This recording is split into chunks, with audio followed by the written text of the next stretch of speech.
Parler du vivant pour sauver ce qu'il en reste, c'est l'ambition de notre génération. Dans ce podcast, je donne la parole aux acteurs du changement, ceux qui croient et agissent en faveur d'une transition écologique et sociale, ceux qui brisent les codes et créent la société de demain. Je m'appelle Laurie, je suis l'hôte d'Épicéa et j'espère que ces conversations révéleront en vous le chemin du possible. Si le podcast vous plaît, n'hésitez pas à donner une note sur Apple Podcast ou Spotify et à le partager sur les réseaux sociaux ainsi qu'à vos proches. Et maintenant, je laisse place à l'épisode. Bonne écoute! Bonjour à toutes et à tous. Aujourd'hui, j'ai le plaisir de recevoir à mon micro Victoria Pildar de Freigne. Victoria est activiste transféministe, auteure et milite également aux côtés d'Amnesty International pour les droits humains. On a parlé de son parcours, de son livre « Les transidentités expliquées à mes parents et à tous les autres », de son militantisme quotidien et aussi de pourquoi tout est lié, et donc que la lutte pour le vivant ne peut avoir lieu sans lutte contre la transphobie. Bonne écoute! Bonjour Victoria et bienvenue sur le podcast. Je suis ravie de te recevoir aujourd'hui. Bonjour Laurie. Trop cool que tu sois là. Alors pour commencer, est-ce que tu peux te décrire dans les mots qui sont les tiens, tout simplement, te présenter? Du coup, je m'appelle Victoria, j'ai 23 ans, je suis étudiante en bio-ingénierie à l'ULB et à côté de mes études, et même c'est peut-être mes études qui sont devenues à côté de mon travail militant, mais j'ai effectivement lancé un travail militant depuis un peu plus de 2 ans maintenant, je pense, qui a pris différentes formes quand même assez vite. Notamment, je travaille pour Amnesty International, j'ai publié un livre en mai dernier qui s'appelle « Les transidentités expliquées à mes parents et à tous les autres ». Et ça a été une grande aventure et j'ai appris beaucoup à travers tout ce travail militant que j'ai pu faire et je suis assez fière de pouvoir dire que je suis enfin sortie du syndrome de l'imposteur. Félicitations. Merci beaucoup. C'est pas chose facile. Non, c'est vraiment pas chose facile, ça m'a pris plus de 2 ans. Et donc voilà, là je peux dire que je suis assez bien dans mon travail militant et dans mes études aussi. Trop bien. On va faire un tout petit peu marche arrière, du coup, pour voir un peu qui était la plus jeune Victoria. Tu me disais tout à l'heure que tu adorais les maths. Du coup, tu as toujours été orientée sciences avant, parce que maintenant, tu es très... alors, tu fais des études de bio-ingénieur, tu vas nous en parler, mais je trouve que tu communiques comme personne. Moi, je pensais, avant de faire mes recherches, que tu avais étudié la communication, en fait. Du coup, vas-y, raconte-nous un peu comment c'est venu tout ça. Oui, c'est assez marrant. Il y a beaucoup de personnes qui étudient la pédagogie et qui m'envoient des messages pour me dire que je suis très pédagogue. Et je n'arrive pas à comprendre pourquoi, parce que c'est vraiment pas quelque chose que j'ai travaillé. Et ouais, en fait, j'ai toujours été plutôt scientifique, en fait, pendant mes primaires, mes humanités. J'étais très maths, très sciences. Mais en fait, j'ai toujours bien aimé la pluralité des disciplines. Et donc, oui, faire des maths, c'est cool. Oui, faire des sciences, c'est cool. Mais en fait, je me suis rendu compte que j'avais besoin de faire du littéraire aussi. Et je m'en suis rendu compte pendant mes études. Et en fait, mon compte Instagram et petit à petit, mes écrits avec Amnesty International et puis le livre m'ont permis un peu de combler ce manque et ce besoin de littéraire dans ma vie. Et surtout, en fait, je vois aussi que ça marche, en fait, et que ce que j'écris plaît. Et j'arrive pas à comprendre pourquoi, mais... Parce que c'est cool. Ben ouais, mais c'est vraiment, c'est pas quelque chose que j'ai travaillé, c'est pas quelque chose que j'ai étudié, et c'est juste quelque chose que, je sais pas, je parle avec mon cœur, et je parle juste de manière... comme ça me vient, en fait. J'écris comme ça me vient, et de la manière la plus fluide possible. Et ouais, et je suis toujours très, très admiratif quand on me dit que mes écrits plaisent. Et ça me fait plaisir. Et c'est pour ça aussi que je continue, parce que ça me parle et d'une certaine manière, ouais, ça comble un besoin. Est-ce que tu as toujours été engagée? Oui, franchement, oui. Mon premier souvenir d'engagement, c'est quand j'étais en 2e primaire, je voulais déjà être délégué de la classe. Et puis ça s'est continué en humanité, où j'ai toujours été la déléguée de ma classe pendant toutes les humanités. Et puis après, petit à petit, j'ai été délégué des élèves, des rétos, des machins, trucs. En fait, j'ai toujours voulu porter la voix des gens. Ça a toujours été un truc qui m'a parlé. Et c'est très intrinsèque aussi, je pense, à la manière dont j'ai évolué. Et ouais, je sais pas, un besoin de représenter les gens. Et du coup, maintenant, tu parles des transidentités. Est-ce que tu pourrais définir un peu en long et en large, comme tu le sens, ce que c'est les transidentités pour les personnes qui nous écoutent? Alors, il y a une définition que j'ai rencontrée qui me plaît beaucoup.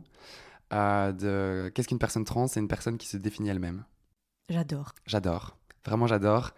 Et donc, et ce qui est assez marrant, c'est que quand on rencontre cette définition-là, qui est très courte, on a à côté une définition d'une personne cisgenre qui est 10 fois plus longue. Et donc, j'adore le fait que la définition des personnes cisgenres soit plus longue que celle des trans, mais je vais quand même essayer de définir un peu plus précisément le terme. Une personne trans, c'est une personne qui s'est rendu compte que le genre dans lequel elle évolue ne lui correspond pas, tout simplement. Euh, Ça prend vraiment tellement de formes différentes, c'est tellement subjectif, c'est tellement différent pour chaque personne que c'est assez dur de vraiment corroborer une vraie définition qui plaise à tout le monde. Mais il y a vraiment la notion de, en fait, on m'a assigné quelque chose dans lequel je me reconnais pas. Et voilà, c'est tout. Et puis après, est-ce qu'on a envie de se définir autrement? Libre à chacun. Est-ce qu'on a envie de ne pas se définir? Libre à chacun. Et puis au final, c'est aussi un long chemin de se rendre compte qu'en fait, on se reconnaît pas dans ce qu'on nous a demandé d'être. Et du coup, qu'est-ce qu'on est? Est-ce qu'on est sûr d'être ça? Enfin, voilà, c'est un long chemin, mais en tout cas, c'est très beau et c'est très émancipateur.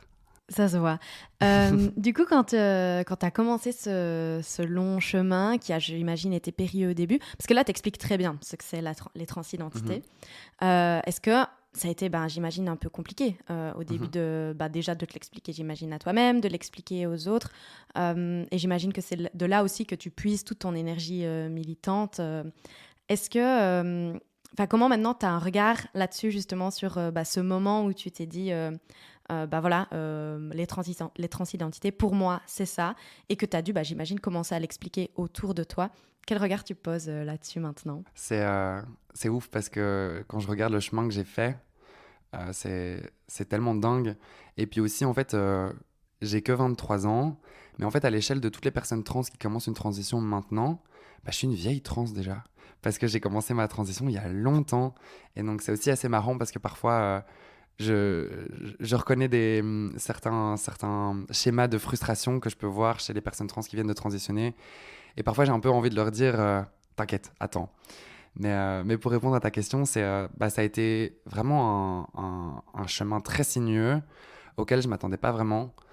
Moi, vraiment, le fait d'entamer une transition, c'était vraiment de la survie pour moi. C'était au moment où j'ai compris que j'étais trans, il fallait que je transitionne le plus vite possible. Parce que je m'étais posé tellement de questions pendant mon adolescence sur qui j'étais. Je ne comprenais pas qui j'étais. Et le jour où j'ai compris qui j'étais en mode, ok, je veux être cette personne. Je veux être moi-même. Et ça a été beaucoup d'embûches, notamment parce que j'ai commencé ma transition juste avant ma réto. Et donc, j'ai fait ma réto en tant que Victoria. Et donc ça a été quand même assez compliqué. J'étais dans une école catho, majoritairement blanche, majoritairement hétéro, majoritairement de droite. Donc, compliqué. Et, donc, toutes les cases étaient cochées. Toutes les cases étaient cochées. Bienvenue à Woluwe. Et, et du coup, en arrivant à l'université, j'avais un peu cette volonté de ne pas parler du fait que j'étais trans. Parce que on me l'avait tellement... en fait, j'en avais tellement souffert l'année qui avait précédé que j'étais en mode, ok, je veux juste être accepté en tant que Victoria et peu importe. Je veux pas avoir d'étiquette collée à moi. Très utopique, très naïf. Et 6 mois plus tard, en fait, tout le monde savait que j'étais trans et parce que ça avait parlé de moi. Et ça a été très dur, j'ai beaucoup pleuré. Et en fait, c'est comme si en un coup, j'étais de nouveau dominé en société, en fait. J'étais de nouveau dominé par l'oppresseur, et qui étaient les personnes cisgenres, pour le coup, qui me pointaient du doigt et qui m'utilisaient comme bruit de couloir. Et c'était assez dur parce que j'étais quand même un enfant assez réservé qui a subi quand même beaucoup de harcèlement. Et j'ai dû beaucoup me battre pendant mon adolescence pour sortir de ce harcèlement et pour me forger un caractère qui m'a permis de plus me laisser marcher sur les pieds. Et là, j'étais retombé dans le même schéma. Et donc, c'était hyper dur. Et en fait, comment j'ai fait pour sortir de ce schéma? J'ai lancé un compte Instagram. Voilà. Qu'on connaît aujourd'hui, qui s'appelle Victoria Pia. Voilà. Exactement. Parce que c'était une manière pour moi de reprendre le contrôle sur ce qu'on disait sur moi. Et en fait, vous voulez parler de moi, je vais vous donner raison. Je vais vous donner une raison. Je vais vous donner les infos, en fait. Voilà, c'est ça. Et en fait, je me suis aussi rendu compte qu'il y avait autour de moi tous ces gens qui parlaient de moi et qui disaient « t'as vu, elle est trans ». En fait, ils étaient au courant de rien sur les transidentités. Et voilà, et du coup, c'était vraiment comme ça que mon compte Instagram est né. Juste volonté de reprendre le contrôle sur ce qu'on disait de moi. Et en fait, volonté d'informer. Et de là, c'était boule de neige. Et du coup, on en est là aujourd'hui. Et du coup, t'as écrit un livre. Ouais, Enfin, sorry, mais t'as 23 ans. ouais. T'as écrit un livre. Tu travailles pour Amnesty à côté de tes études. Mais waouh! Enfin, vraiment, fallait que je le Mhm. place. Waouh! Mhm. Alors, t'as écrit un livre, raconte. Parce que comment ça, t'as Ouais, écrit un livre? ouais, ouais.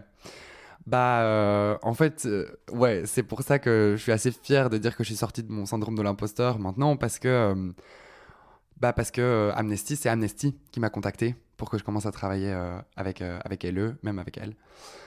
Et puis 6 mois plus tard, c'est la maison d'édition qui m'a contacté pour que j'écrive un livre.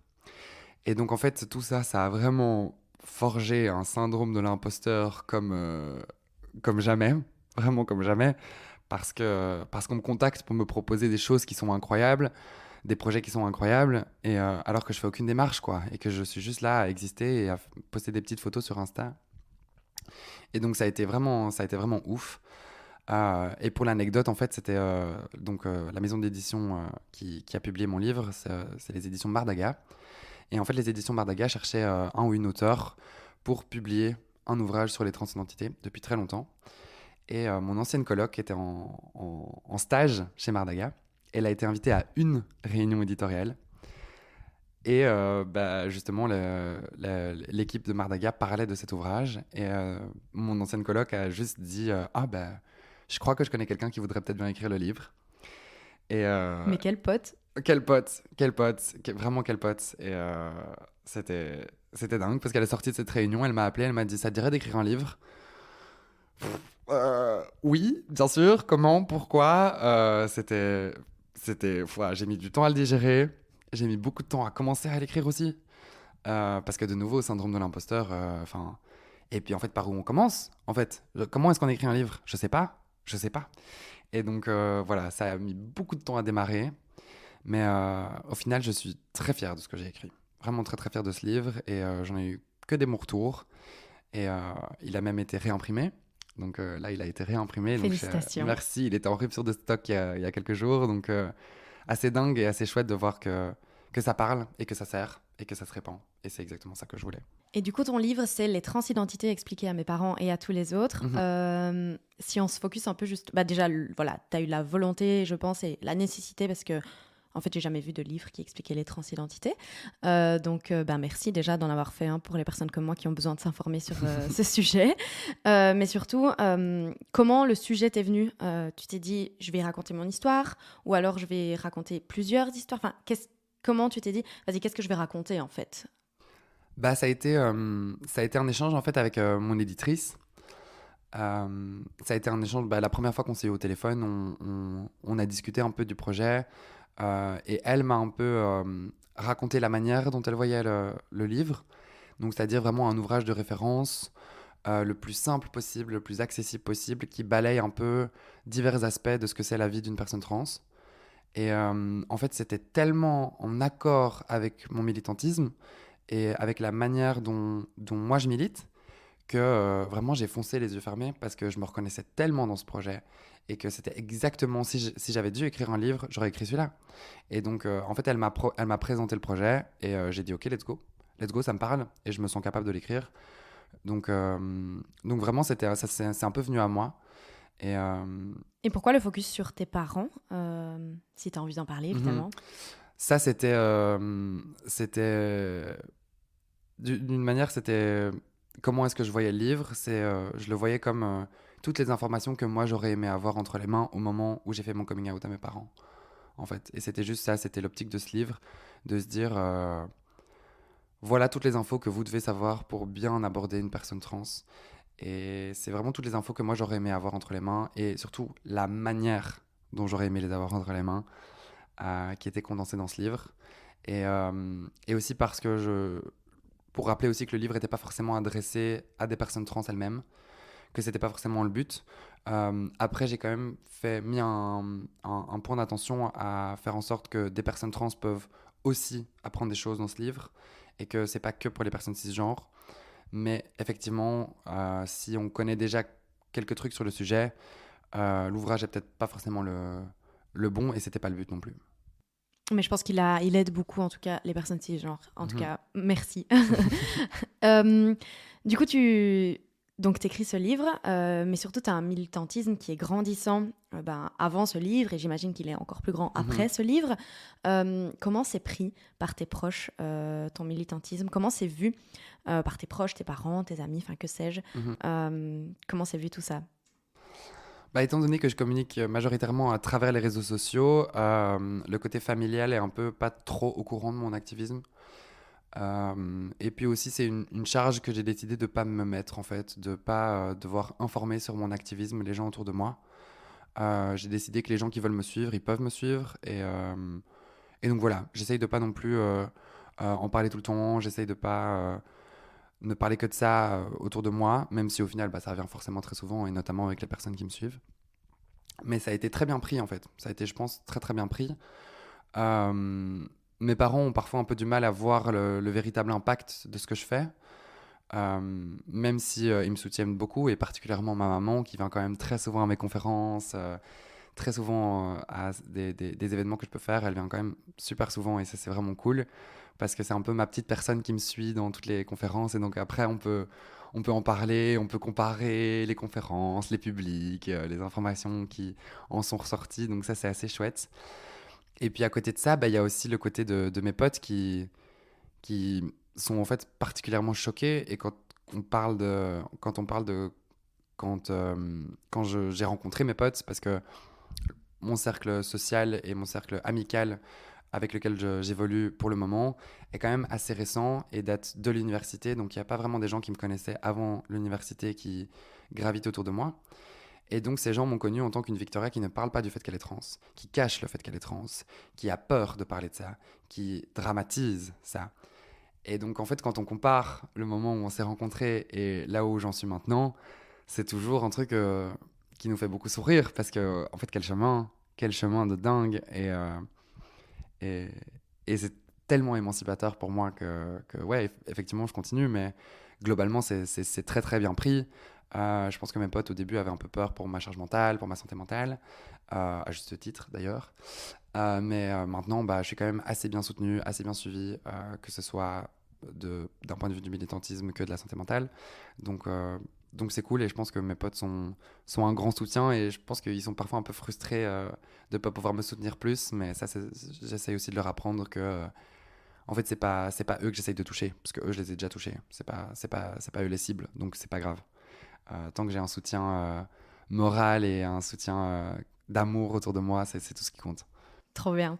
Et comment c'est d'être une militante transféministe au sein de l'ULB? Alors, au sein d'une université de manière générale, donc toi, tu es à l'ULB, mais au sein d'une université, au sein d'un campus avec des professeurs, comment c'est?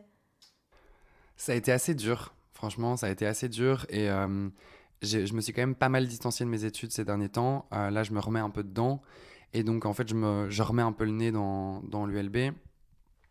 Mais c'est vrai que l'ULB, ça a été un milieu quand même très très violent pour moi, notamment au moment où j'ai fait mon baptême. Et ça a été aussi une des choses qui m'a poussé à lancer un militantisme. C'est que bah, j'étais la trans baptisée, quoi. Et tout le monde savait qu'il y avait une trans qui était baptisée au Cercle des Sciences. Et, euh, et donc c'était très violent, et ça a été un milieu qui a été très violent. Et en même temps, ça a été vraiment un peu de là que tout mon soutien est parti. C'est vraiment tous les gens de l'ULB qui ont commencé à me soutenir quand j'ai lancé un activisme. Mais c'était tellement violent pour moi, ce milieu-là, parce qu'il y avait encore des gens qui avaient pu avoir des propos transphobes, qui avaient pu avoir des violences, même au-delà de violences transphobes, envers moi, que c'est vrai que c'est un milieu duquel je m'étais vachement distancié. Ces 2 dernières années, en fait, ouais, depuis le début de mon militantisme. Et maintenant, je me reconnecte un peu à ce milieu. Parce que, à nouveau, bah, voilà, je suis sorti de mon syndrome de l'imposteur, j'ai pris confiance en moi, et j'ai plus peur d'assumer qui je suis, j'ai plus peur. En fait, je suis un peu droit dans mes bottes, et maintenant, je sais aussi me faire confiance pour savoir mettre mes limites. Et donc, j'ai plus peur que les gens dépassent mes limites sans mon consentement. Et donc, ouais, je me reconnecte à ce milieu-là, et effectivement, en fait, il y a encore beaucoup, beaucoup de travail. Il y a beaucoup, beaucoup de travail, et surtout parce que toutes les personnes qui peuvent avoir un engagement étudiant, comme on dit, sont généralement à travers des cercles, à travers des assos. Et en fait, moi, la particularité de mon activisme, c'est que je suis toute seule. Et donc, en fait, je sais pivoter beaucoup plus rapidement qu'un cercle ou qu'une association. Et donc, en fait, j'ai une rapidité d'action qui est parfois en fait très utile et qui est très nécessaire dans ce genre de milieu où c'est justement, on s'attaque à des instances qui sont des paquebots et pour les faire changer de bord, ça prend des années et des années. Alors que moi, je suis un tout petit bateau qui peut... T'es électron libre, quoi. Exactement. Et c'est ça que j'adore. C'est ça que j'adore. Et donc, oui, c'est un milieu où je me rends compte qu'il y a encore beaucoup, beaucoup de choses à faire. Est-ce que tu vois que ça évolue? Ouais, ouais, ouais, c'est ça qui est génial. Et c'est ça qui est génial. Et c'est ça aussi qui, je pense, me permet de me reconnecter maintenant à ce milieu-là. Parce que je vois que entre le moment où je suis arrivé à l'ULB et maintenant, mais en fait, on est à un monde de différence. Et puis aussi, surtout, je vois l'impact que moi j'ai eu. Et c'est vraiment pas pour me jeter des fleurs et ça vient vraiment pas c'est vraiment pas mon ego qui parle. C'est juste que je vois que moi, quand j'ai été baptisé, j'étais la seule trans et que maintenant, il y a que des trans à l'ULB quasi, quoi. Et que. Bah, t'as ouvert la porte, quoi. Ouais, ouais, j'ai ouvert la porte et j'ai pas peur de le dire. Et ouais, à nouveau, ça vient vraiment pas d'un constat égocentrique ou self-centered. C'est vraiment juste un constat. Je le vois. Je le vois que j'ai ouvert la porte pour tous ces petits gens et j'en suis tellement fière et j'en suis tellement contente parce que, parce que ça veut dire qu'en fait, toute la violence que je me suis pris dans la tête, elle a servi. Et je l'ai t'en as pas fait quelque pour moi. chose de positif. Exactement. Et je vois l'impact direct. Et en fait, parfois aussi, c'est frustrant quand je m'attaque à des autorités qui ne voient pas tout ce que moi j'ai fait. Parce que je ne suis pas une association, parce que je ne suis pas reconnu, parce que j'ai pas des subsides et que je n'ai pas ou quoi que ce soit, que de manière tangible, je ne suis personne, mais qu'en fait, mon impact, il est réel, il est concret et il n'y a qu'à ouvrir les yeux pour le voir. Tout à fait.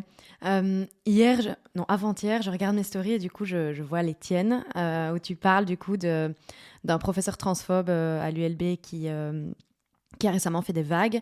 Parce que là, on est en train de parler du fait qu'il y avait une mouvance relativement positive. Comment, quand il y a une tuile pareille qui tombe, tu réagis? Avant, ça m'aurait pris beaucoup de temps à réagir, j'aurais pris beaucoup de temps à digérer.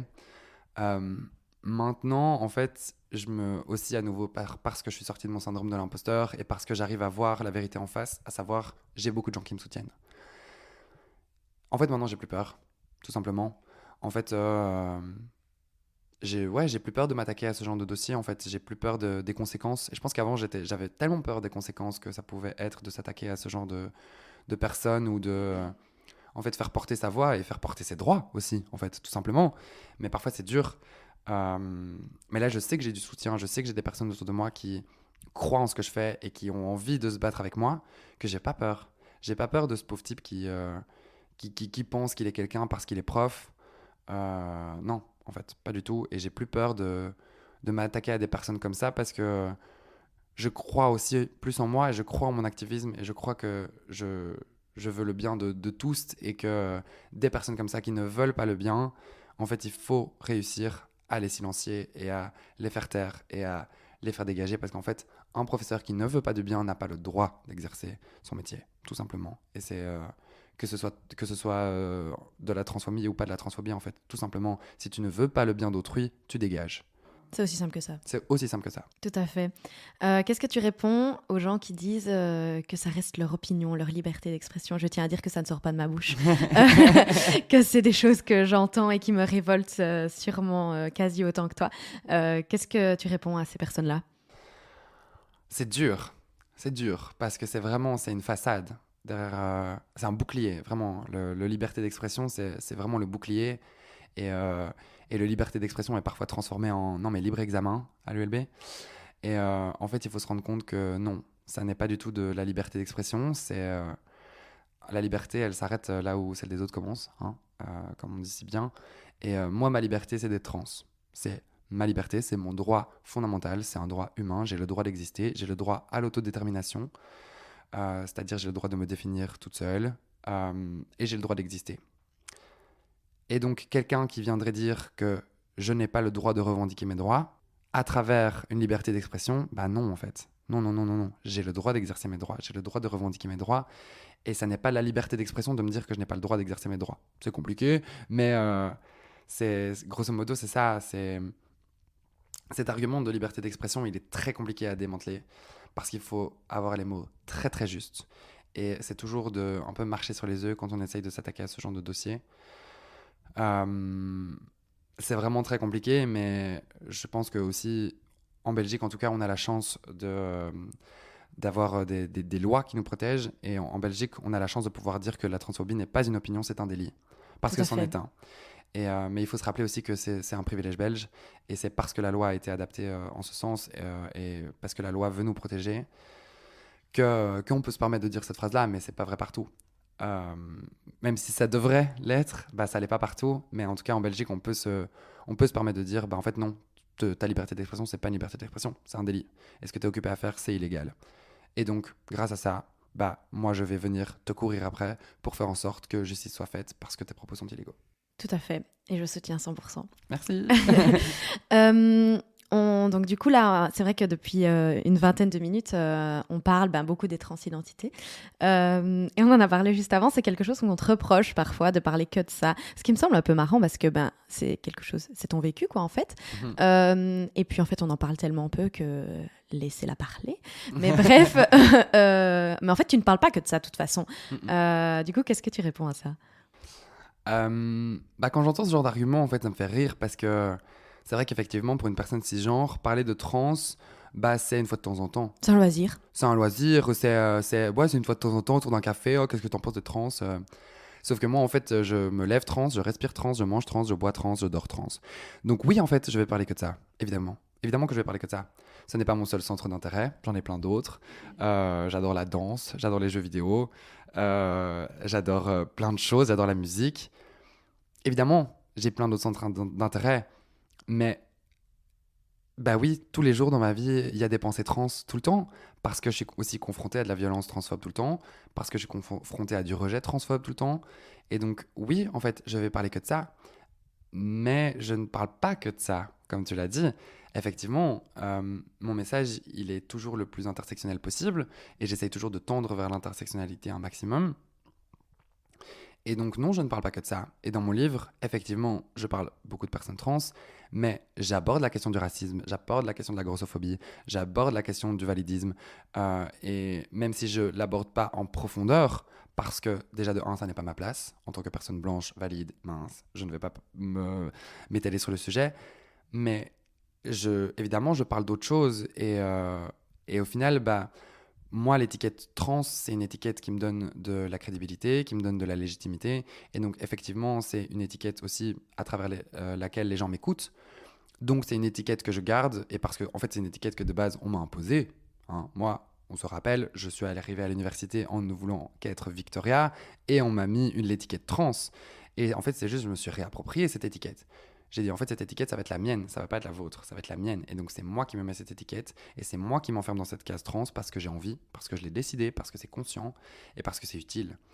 Et parce que, oui, effectivement, tout simplement, cette étiquette me permet d'avoir un tremplin vers mon réel combat, c'est-à-dire l'acceptation de tous, et faire en sorte que, en fait, juste tout le monde arrête de se détester et qu'on commence à s'aimer les uns les autres avec nos différences et qu'on se laisse vivre tranquillement les uns les autres. Voilà. Parce que ouais, finalement, ce dont tu parles constamment, c'est le droit humain. Ouais, c'est ça. C'est les droits fondamentaux de tous les êtres humains. Exactement. C'est pas que de transidentité, même si évidemment, tu as le prisme, parce que c'est le tien en fait, tout simplement.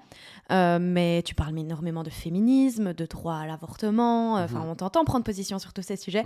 Donc ça me fait quand même sourire qu'on puisse te renvoyer à ça. Comme moi, on me renvoie souvent en fait que je parle souvent d'écologie. Déjà parce que c'est mon réseau, c'est là où j'ai mon expertise.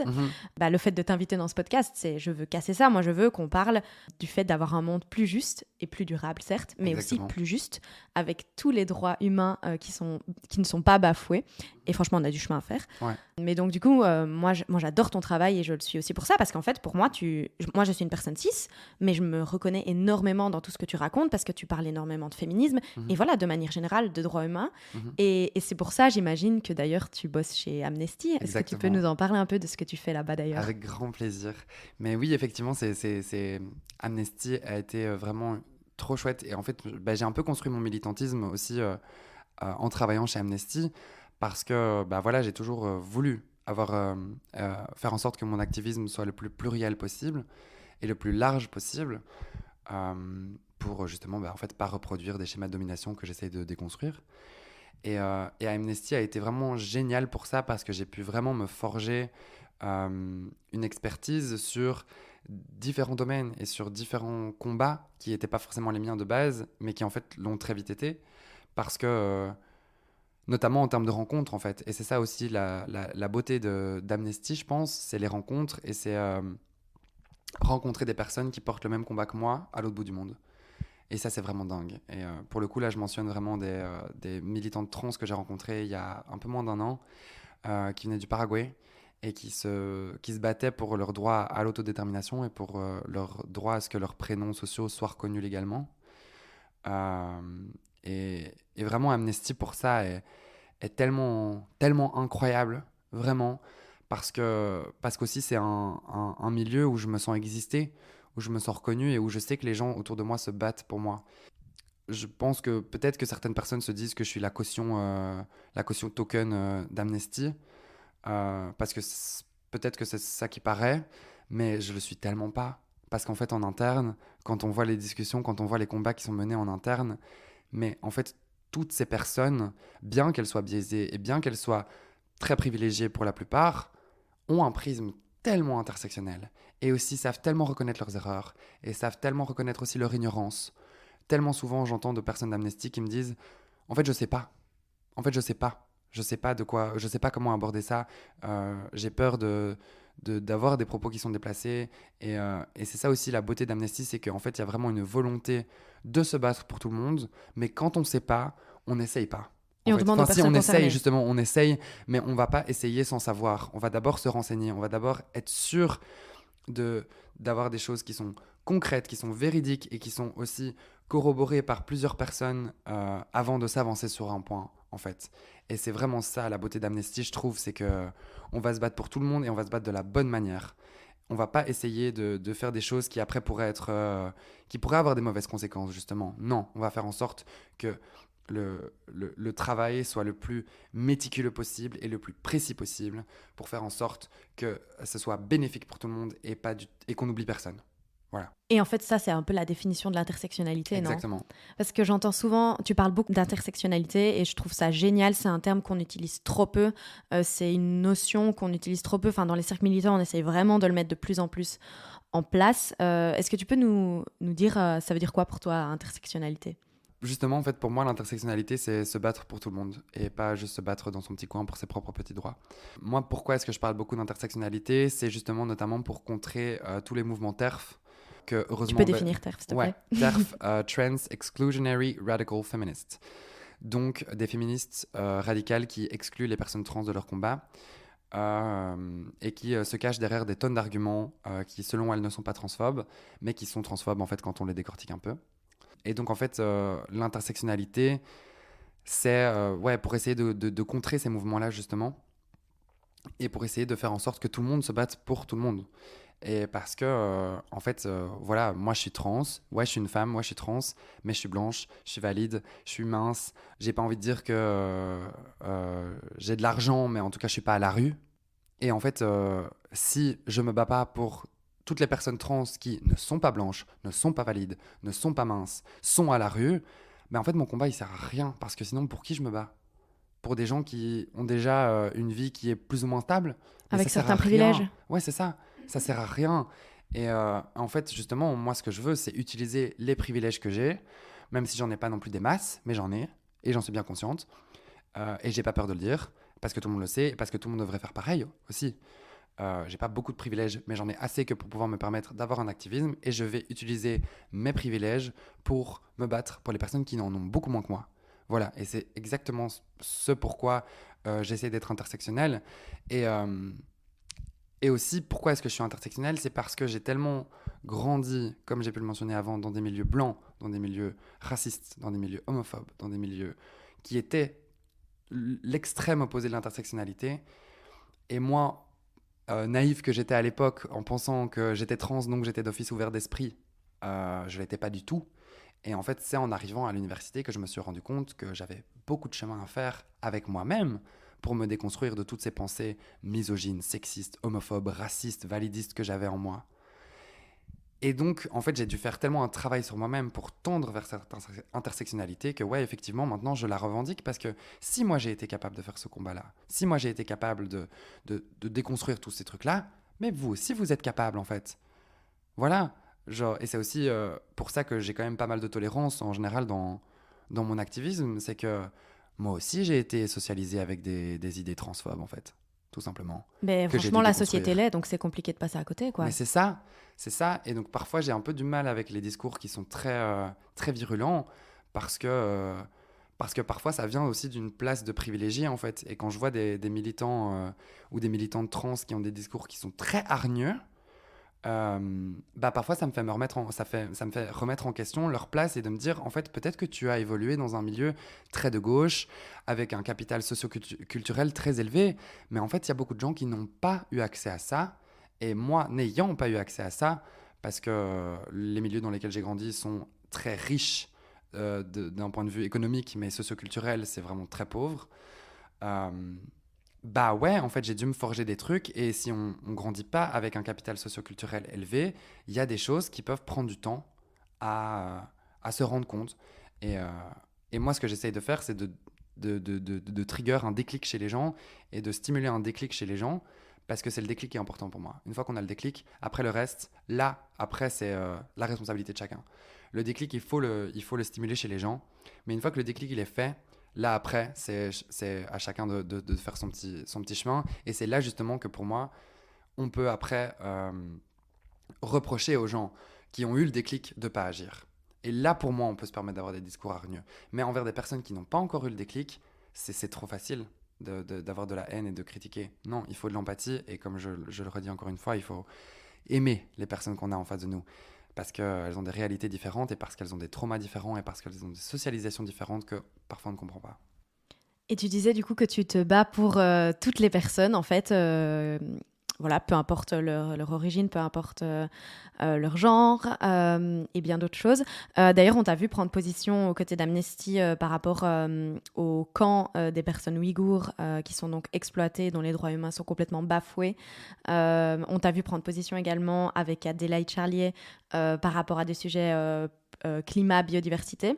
Est-ce que pour toi, tout ça, c'est lié aussi, l'aspect climat, biodiversité, animaux Bien sûr.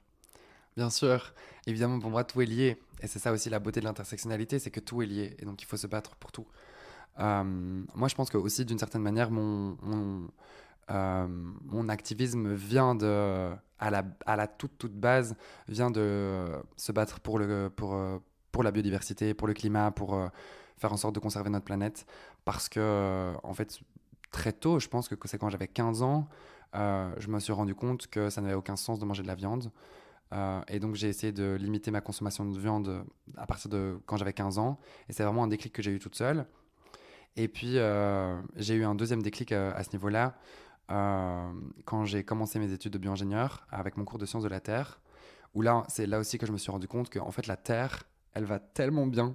La Terre, elle est tellement chill.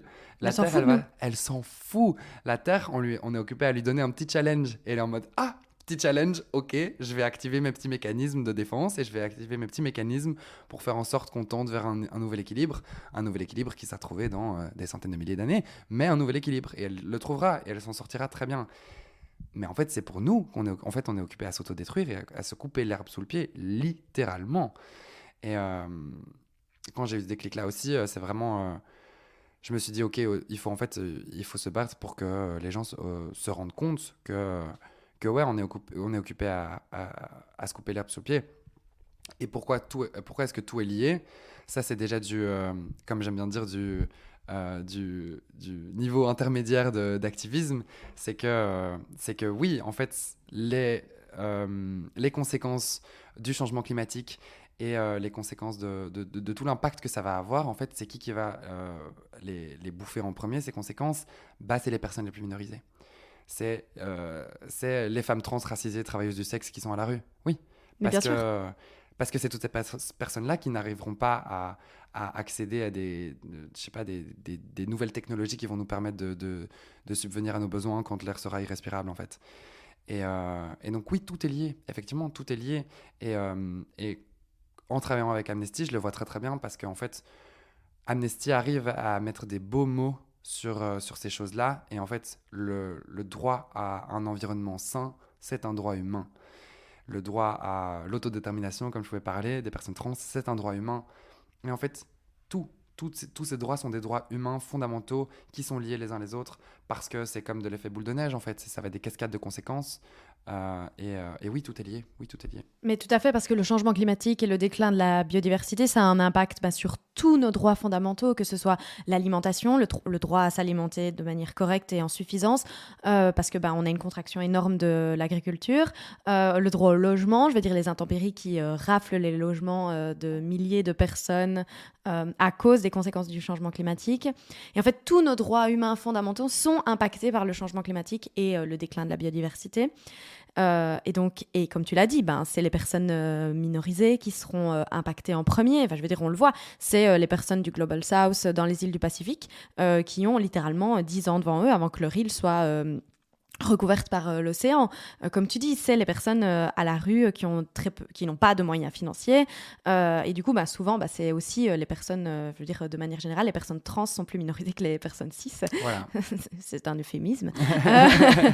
Et donc, évidemment, tous ces combats sont les mêmes. Et hier, d'ailleurs, du coup, je te le racontais un peu avant, mais j'animais une table ronde sur l'humour en tant qu'outil d'engagement. Et c'est vrai que dans cette table ronde, moi, donc, mon sujet de base, comme je le disais, c'est l'écologie, l'environnement, le climat, le déclin de la biodiversité, les animaux, etc. Mais en fait, je tends à une écologie intersectionnelle et donc je prends en compte évidemment les droits humains. C'est vrai qu'hier à la table ronde, on a parlé essentiellement d'antiracisme, de féminisme, de faire cramer le système en fait, de manière générale. Et on est venu me voir après en me disant « Mais tiens, ça n'a pas beaucoup parlé d'écologie ». Mais pour moi, tout ça, c'est de l'écologie, en fait. Parce que c'est ce système-là qui maintient en place, c'est le fait qu'on détruise le vivant de manière générale, que ce soit humain et non humain. Du coup, je pense qu'on est d'accord, mais je ne sais pas si tu as un truc à rajouter là-dessus. Si juste que, ouais, effectivement, pour moi, c'est pour ça que je fais mes études, en fait, de bio-ingénieur, tout simplement. Parce que ça me permet de pouvoir, à terme, avoir une crédibilité là-dedans et de pouvoir appuyer mes propos sur le fait de dire... d'avoir une intersectionnalité qui soit tangible sur papier et avoir une crédibilité tangible pour être la plus intersectionnelle possible et pour leur dire que oui, les mouvements trans sont liés à l'écologie et je vais vous expliquer pourquoi. Mais 100%. Mais merci d'être là pour le rappeler, en tout cas. Je pense que c'était un super mot de la fin. Merci beaucoup, Victoria, et à bientôt. À tout bientôt. J'espère que cet épisode vous a plu. Si c'est le cas, n'oubliez pas de vous abonner au podcast. Si vous voulez réagir à nos propos, la section commentaires est faite pour cela. Ou alors, vous pouvez me retrouver sur Instagram sous le pseudo @goodmorninglo. On se retrouve dans 2 semaines pour un prochain épisode d'Épicéa et d'ici là, prenez soin de vous.